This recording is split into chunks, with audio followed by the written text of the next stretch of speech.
ಅಭ್ಯಾಸ ಮಾಡಬೇಕು. ಸುಮ್ಮನೆ ಪಾಠ ಆಯ್ತು ಅಂತ ನಾವು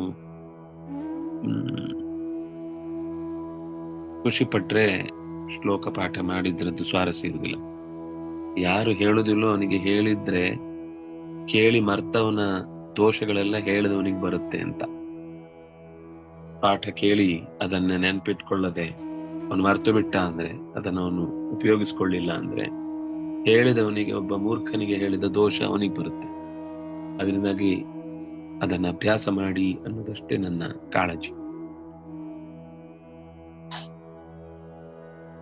ವಿಷ್ಣೋರಸ್ಮಾನ್ ಪದಾಬ್ಜೇ ಕೃತ ನಿವಸತಯಃ ಪಾಂಸವಃ ಪಾವಯಂತು ಶ್ರೀಮಂತ ಶ್ರೀಕಬರ್ಯಾನ್ ಕುಸುಮಸು ನಿಚಯೇ ಪೂರಯಂತಃ ಪರಾಗಾನ್ ಲಾಲಾಟ್ಯಾಂ ಲೇಖಿಕಾಯಾಂ ಅಜನಿ ಪವನಯೋ ರಕ್ಷತಾನ್ ನಿಕ್ಷಿಪಂತಃ ಪೌನಃ ಪುಣ್ಯೇನ ಶುದ್ಧಿಂ ಹರಶಿರಸಿ ನತೆ ಜಾಹ್ನವೀಂ ಜೋಷಯಂತ.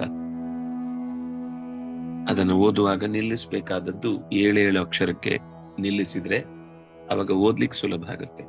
ವಿಷ್ಣೋರಸ್ಮಾನ್ ಪದಾಬ್ಜೇ ಕೃತ ನಿವಸತಯಃ ಪಾಂಸವಃ ಪಾವಯಂತು ಶ್ರೀಮಂತ ಶ್ರೀಕಬರ್ಯಾಂ ಕುಸುಮ ಸುನಿಚಯೇ ಪೂರಯಂತಃ ಪರಾಗಾನ್ ಲಾಲಾಟ್ಯಾಂ ಲೇಖಿಕಾಯಾಂ ಅಜನಿ ಪವನಯೋಃ ಅಕ್ಷತಾನ್ ನಿಕ್ಷಿಪಂತಃ ಪೌನಃ ಪುಣ್ಯೇನ ಶುದ್ಧಿಂ ಹರಶಿರಸಿ ನತೆ ಜಾಹ್ನವೀಂ ಜೋಷಯಂತ.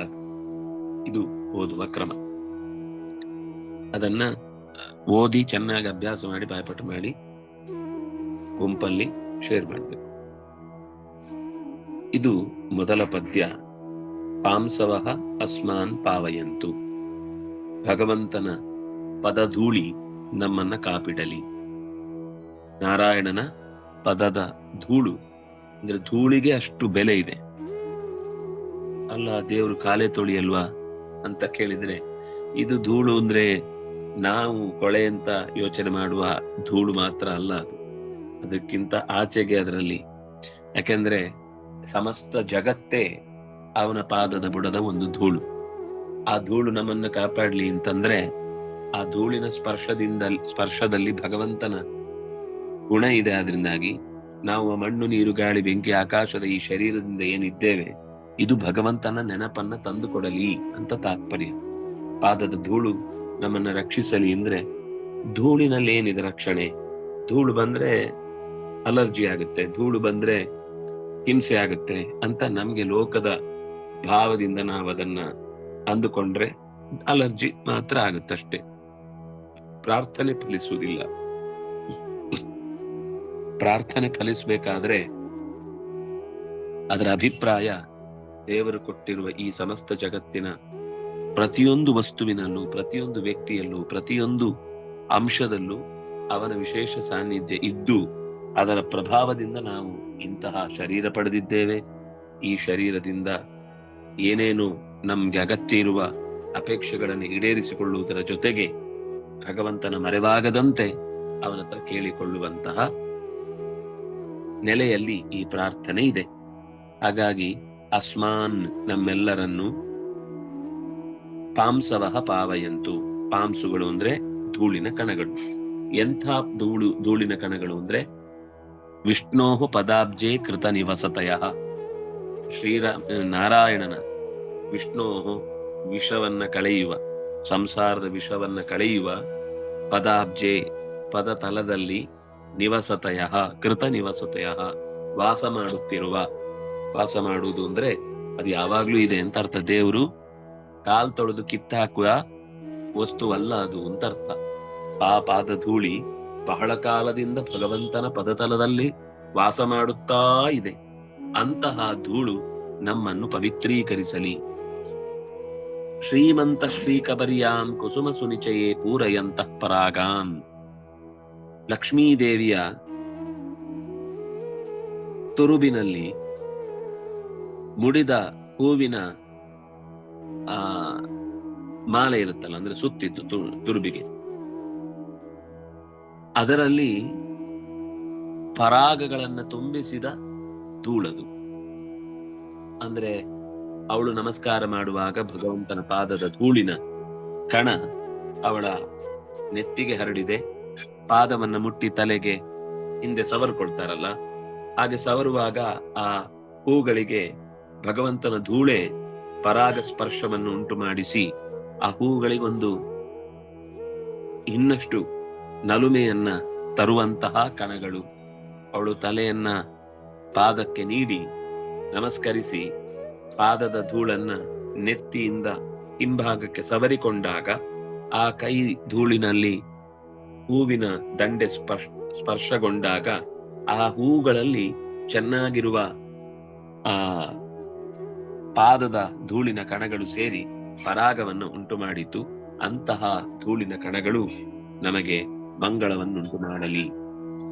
ಆಮೇಲೆ ಲಾಲಾಟ್ಯಾಂ ಲೇಖಿಕಾಯಾಂ ಅಜನಿ ಪವನಯೋ ಅಕ್ಷತಾನ್ ನಿಕ್ಷಿಪಂತಹ ಬ್ರಹ್ಮ ವಾಯು ಮೊದಲಾದವರ ತಲೆ ಪಾದವನ್ನ ಮುಟ್ಟುವಾಗ ಆ ಹಣೆ ನೆಲಕ್ಕೆ ತಾಗಿದೆ. ಅಷ್ಟರಲ್ಲಿ ಯಾರೋ ಭಗವಂತನಿಗೆ ಅರ್ಚಿಸಿ ಹೋದ ಅಕ್ಷತೆಯ ಕಾಳುಗಳಿದ್ದು ಅದು ಹಣೆಗೆ ಅಂಟಿಕೊಂಡಿದೆ. ಅಂತಹ ಅಕ್ಷತೆಯ ಕಾಳುಗಳನ್ನು ಅಂಟಿಸಿಕೊಂಡಂತೆ ಧೂಳು ದೇವತೆಗಳ ಹಣೆಗಳಲ್ಲಿ ನೆಲೆಸಿವೆ. ಪವನಯೋ ಅಕ್ಷತಾನ್ ನಿಕ್ಷಿಪಂತಹ. ಅಕ್ಷತ ಅಂತಂದ್ರೆ ತುಂಡಾಗದ ಅಕ್ಕಿಯ ಕಾಳು. ಅದು ಧೂಳಿನ ಜೊತೆಗೆ, ಭಗವಂತನ ಧೂಳಿನ ಜೊತೆಗೆ ಅವರ ಹಣೆಯನ್ನ ಏರಿದೆ. ಅಂದ್ರೆ ತಲೆಯನ್ನ ಅಷ್ಟು ಚೆನ್ನಾಗಿ ಘಟ್ಟಿಸಿದ್ದಾರೆ ಅಂತ ಅರ್ಥ. ಹಣೆಯ ಗೆರೆಯಲ್ಲಿ ಅಕ್ಷತೆಯ ಕಾಳನ್ನು ಚೆನ್ನಾಗಿ ಅಂಟುವಂತೆ ಮಾಡಿದ ಧೂಳಿನ ಕಣಗಳು. ಪೌನಃ ಪುಣ್ಯೇನ ಶುದ್ಧಿಂ ಹರ ಶಿರಸಿನತೆ ಜಾಹ್ನವೀಂ ಜೋಷಯಂತ. ತಲೆಬಾಗಿ ನಿಂತ ರುದ್ರದೇವನ ಜಟೆಯಲ್ಲಿ ಸುತ್ತಿಕೊಂಡಿದ್ದ ಗಂಗೆಯ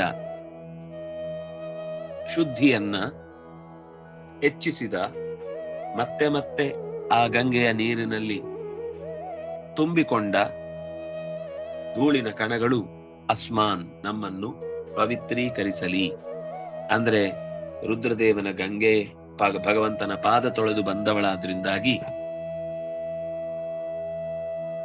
ಅದರಲ್ಲಿ ತುಂಬಿಕೊಂಡ ಭಗವಂತನ ಪಾದದ ಧೂಳಿನ ಕಣಗಳು ಬ್ರಹ್ಮರುದ್ರಾದಿಗಳು ನಮಸ್ಕರಿಸುವಾಗ ತಲೆಗೆ ಕಾಲನ್ನ ಅಂದ್ರೆ ಪಾದಪೀಠವನ್ನ ಕಟ್ಟಿಸುವಾಗ ಅಲ್ಲೇ ಇದ್ದ ಅಕ್ಷತೆಯ ಕಾಳಿನ ಜೊತೆಗಿನ ಧೂಳಿನ ಕಣಗಳು ಹಣೆಯನ್ನ ಅಂಟಿಕೊಂಡಿವೆ.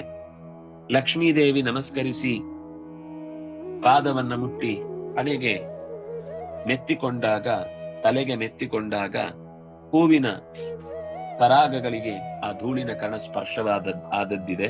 ಅಂಥ ಧೂಳಿನ ಕಣಗಳು ಭಗವಂತನ ಪದತಲದಲ್ಲಿ ಧೂಳು ಯಾವುದು ಅನ್ನೋದನ್ನ ನಾವು ಅರ್ಥ ಮಾಡಿಕೊಂಡ್ರೆ ಈ ಧೂಳಿಗೇನು ಶಕ್ತಿ ಅನ್ನೋದು ಗೊತ್ತಾಗುತ್ತೆ.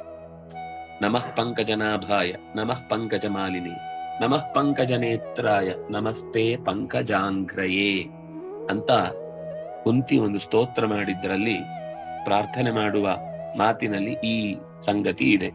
ನಮಸ್ತೆ ಪಂಕಜಾಂಘ್ರಯೇ. ಅಂಘ್ರಿ ಅಂದ್ರೆ ಪಾದ, ಪಂಕಜ ಅಂದ್ರೆ ಇಡೀ ಜಗತ್ತು. ಯಾವ ಇಡೀ ಜಗತ್ತು ಅವನ ಪದ ತಲದಲ್ಲಿ ಧೂಳಿನಂತೆ ಮೆತ್ತಿಕೊಂಡಿದೆಯೋ ಆ ಪ್ರಪಂಚದ ಅವನ ಸ್ಪರ್ಶಕ್ಕೆ ಒಳಗಾದ ಪ್ರಪಂಚವೇ ಒಂದು ಧೂಳಾದ್ರೆ ಆ ಧೂಳಿನಿಂದ ಉಂಟಾದ ನಮ್ಮ ಸುತ್ತಲಿನ ಜಗತ್ತಿನ ಎಲ್ಲ ವಸ್ತುಗಳು ಕೂಡ ಅವನ ನೆನಪನ್ನ ತಂದುಕೊಡುವಂಥವುಗಳು ಅಂತ ಒಂದು ಅಭಿಪ್ರಾಯ. ಎರಡನೇದ್ದು, ನಾವು ಅಷ್ಟು ದೊಡ್ಡ ಭಗವಂತನ ಪದತಲವನ್ನ ಕಂಡಿಲ್ಲ, ಅಲ್ಲಿ ಜಗತ್ತು ಧೂಳಾಗಿ ಇದ್ದದ್ದು ನಮಗೆ ಅರ್ಥವಾಗಿಲ್ಲ ಅಂತಾದ್ರೂ ಭಗವಂತನ ಕ್ಷೇತ್ರದಲ್ಲಿ, ನಾವು ಭಗವಂತನ ಭಕ್ತರು ಓಡಾಡಿದ ಜಾಗದಲ್ಲಿ ಮೈಯನ್ನ ನೆಲಕ್ಕೆ ಒಡ್ಡಿದಾಗ ಅಲ್ಲೂ ಈ ಭಗವಂತನ ಪರಾಗದ ಅಥವಾ ಧೂಳಿನ ಕಣದ ಅನುಭವ ನಮಗುಂಟಾಗುತ್ತೆ. ನಮಸ್ಕಾರ ಮಾಡಿದ್ಮೇಲೆ ಮೈಗೆ ಧೂಳು ಅಂಟಿಕೊಂಡದ್ದನ್ನು ಜಾಡಿಸಬಾರದು ಅಂತ ಒಂದು ಮಾತಿದೆ. ಅದರ ಅಭಿಪ್ರಾಯ, ಅಲ್ಲಿ ಜ್ಞಾನಿಗಳು ಓಡಾಡಿದ ಧೂಳಿನಿಂದ ನಮ್ಮ ಮೈಯಲ್ಲಿ ಒಳ್ಳೆಯ ಪುಷ್ಟಿಯನ್ನ, ಮಂತ್ರ ಪುಷ್ಟಿಯನ್ನ, ಅನುಗ್ರಹದ ದೃಷ್ಟಿಯನ್ನ ಅದು ಉಂಟು ಮಾಡುತ್ತೆ ಅಂತ. ಹೀಗಾಗಿ ಅಂತಹ ಭಗವಂತನ ಪಾದದ ಧೂಳುಗಳು ಲಕ್ಷ್ಮಿಯ ಮುಡಿಯನ್ನೇರಿದ್ದು, ಚತುರ್ಮುಖಾದಿಗಳ ಹಣೆಯನ್ನ ಮುಟ್ಟಿದ್ದು, ರುದ್ರದೇವನ ತಲೆಯನ್ನ ಸೇರಿದ ಗಂಗೆಯಲ್ಲಿ ಅಂಟಿಕೊಂಡಂತಹ ಧೂಳು ನಮಗೆ ರಕ್ಷೆಯನ್ನು ನೀಡಲಿ ಅಂತ ಜೋಷೆಯಂತಹ, ಆ ಒಳ್ಳೆಯ ಪ್ರೀತಿಯನ್ನು ಹುಟ್ಟಿಸುವಂತಹ ಧೂಳುಗಳು, ಜಾಹ್ನವೀಂ ಜೋಷೆಯಂತಹ, ಜಾಹ್ನವಿಯ ಜೊತೆಗೆ ಬಹಳ ಮೆಚ್ಚಿ ಭಗವಂತನ ಪಾದದ ಸ್ಪರ್ಶ ಉಂಟಾದದ್ದು. ಅವನೇ ಕಾಲೆತ್ತಿದಾಗ ಆಚೆಯ ಕರ್ಪರದ ಆಚೆಗಿರುವ ನೀರು ತಾಗಿ ಇಳಿದು ಬಂದು ದೇವಗಂಗೆ ಅಂತ ಅನ್ನಿಸಿಕೊಂಡು ಅರನ ಜಡೆಯನ್ನ ತುಂಬಿಕೊಂಡು ಭೂಮಿಗೆ ಇಳಿದು ಬಂದು ಸಜ್ಜನರ ಬದುಕನ್ನು ಪವಿತ್ರೀಕರಿಸಿದಂತಹ ಭಗವಂತನ ಧೂಳಿನ ಕಣವನ್ನು ಹೊತ್ತ ಗಂಗೆಯ ಕುರಿತಾಗಿ ಇನ್ನೆಷ್ಟು ಹೇಳಬಲ್ಲೆವು ಅನ್ನುವ ಹಿನ್ನೆಲೆಯಲ್ಲಿ ಭಗವಂತನ ಪದಧೂಳು ಇಷ್ಟೆಲ್ಲ ಕೆಲಸ ಮಾಡುತ್ತೆ. ಕೇವಲ ಅವನ ಕಾಲ ಬುಡದಲ್ಲಿರುವ ಧೂಳೇ ಹೀಗೆ ಮಾಡುತ್ತೆ ಅಂದ್ರೆ, ಇನ್ನು ಅವನ ನೇರವಾದ ಸ್ಪರ್ಶ, ಅವನ ನೇರವಾದ ದರ್ಶನ, ಅವರ ನೇರವಾದ ಮಾತಿನ ಕೇಳಿಸಿಕೊಳ್ಳುವಿಕೆ, ಅವನು ಅಕಸ್ಮಾತ್ ನಮ್ಮ ಮೈಯನ್ನ ಅನುಭವಕ್ಕೆ ಬರುವಂತೆ ಈಗಲೂ ಮುಟ್ಟಿಕೊಂಡೇ ಇದ್ದಾನೆ. ನಾವು ತಲೆಯನ್ನ ನೆಲಕ್ಕೆ ಬಗ್ಗಿಸಿದೆವು ಅಂದ್ರೆ ಅಲ್ಲಿ ಅವನ ಪಾದ ಇದೆ ಅಂತ ಅರ್ಥ. ನಾವು ಮಲಗುವಾಗ ತಲೆಯನ್ನ ತಲೆಗಿಂಬಿಗೆ ಇಟ್ಟುಕೊಂಡಿದ್ದೇವೆ ಅಂತ ಅಂದುಕೊಂಡ್ರೆ ತಲೆಗಿಂಬು, ಅಲ್ಲೂ ಅವನ ಪಾದವೇ ತಲೆಗಿಂಬಾಗಿದೆ ಅಂತ ಭಾವಿಸಿದ್ರೆ ಮಲಗಿದ್ದು ಕೂಡ ಅವನ ನಮಸ್ಕಾರದ ಕ್ರಮವಾಗಿ, ಕರ್ತವ್ಯವಾಗಿ ಅನುಭವಿಸುವ ಶಕ್ತಿಯನ್ನ ಸಜ್ಜನರು ಹೊಂದಿರ್ತಾರೆ. ಆದ್ರಿಂದಾಗಿ ಈ ಧೂಳಿನ ಕಣ ಅನ್ನುವುದು ಭಗವಂತನ ಗುಣವನ್ನ ನಮಗೆ ಇನ್ನಷ್ಟು ಹೆಚ್ಚು ಪರಿಚಯಿಸುವಂಥದ್ದು. ಈ ಧೂಳಿಗೆ ಇನ್ನೆಷ್ಟು ಶಕ್ತಿ ಇದೆ ಅನ್ನೋದನ್ನ ಮತ್ತೆ ಮುಂದಿನ ಪದ್ಯಗಳಲ್ಲಿ ನಿರೂಪಣೆ ಮಾಡ್ತಾರೆ. ಮತ್ತೆ ನಾಳೆಯ ಚಿಂತನೆಯಲ್ಲಿ ಸೇರಿದಾಗ ನೋಡೋಣ ಅಂತ ಹೇಳ್ತಾ, ಶ್ರೀ ಹರಿಪ್ರಿಯತಾಂ, ಶ್ರೀ ಕೃಷ್ಣಾರ್ಪಣಮಸ್ತು.